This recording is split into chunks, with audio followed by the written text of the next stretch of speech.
அமெரிக்க அதிபராக Donald Trump பதவியேற்றவுடன் சட்டவிரோதமாக குடியேறிய இந்தியர்கள் உட்பட பல வெளிநாட்டினர்களை அவர்களது சொந்த நாடுகளுக்கு நாடு கடத்தினர். தற்போது அதே பாணியில் இங்கிலாந்தும் அந்நாட்டில் சட்டவிரோதமாக குடியேறிய இந்தியர்கள் உட்பட வெளிநாட்டவர்களை கைது செய்து நாடு கடத்தும் நடவடிக்கைகளை மேற்கொண்டுள்ளது.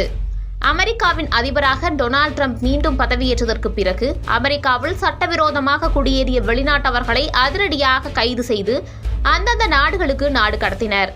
அந்த வகையில் அமெரிக்காவில் இருந்து இந்தியர்கள் நாடு கடத்தப்படும் போது கை விலங்குகள் கட்டப்பட்ட நிலையில் போர் விமானத்தில் அனுப்பி வைக்கப்பட்டனர். கைவிலங்கு போடப்பட்ட வீடியோ வெளியாகி பெரும் சர்ச்சையானது. நாடாளுமன்றத்தில் இதுகுறித்து கேள்வியும் எழுப்பப்பட்டது.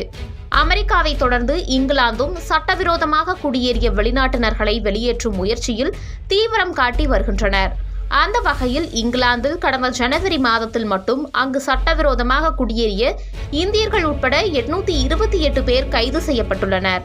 அதோடு குடியேற்ற அதிகாரிகள் லண்டனில் இந்தியர்களுக்கு சொந்தமான உணவகங்கள், தேநீர் விடுதிகள், மதுக்கூடங்கள் உள்ளிட்ட இடங்களில் தீவிர சோதனை நடத்தினர். சோதனைக்கு பிறகு சட்டவிரோதமாக இங்கிலாந்தில் தங்கியிருந்த இந்தியர்கள் உட்பட 600 பேரை கைது செய்தனர். அமெரிக்காவை தொடர்ந்து இங்கிலாந்தும் சட்டவிரோதமாக குடியேறியவர்களை கைது செய்யப்படுவது பேசுபொருளாக மாறியுள்ளது. ட்ரம்ப் வழியை இங்கிலாந்தும் பின்தொடர்கிறதா என்ற கேள்வியும் எழுந்துள்ளது.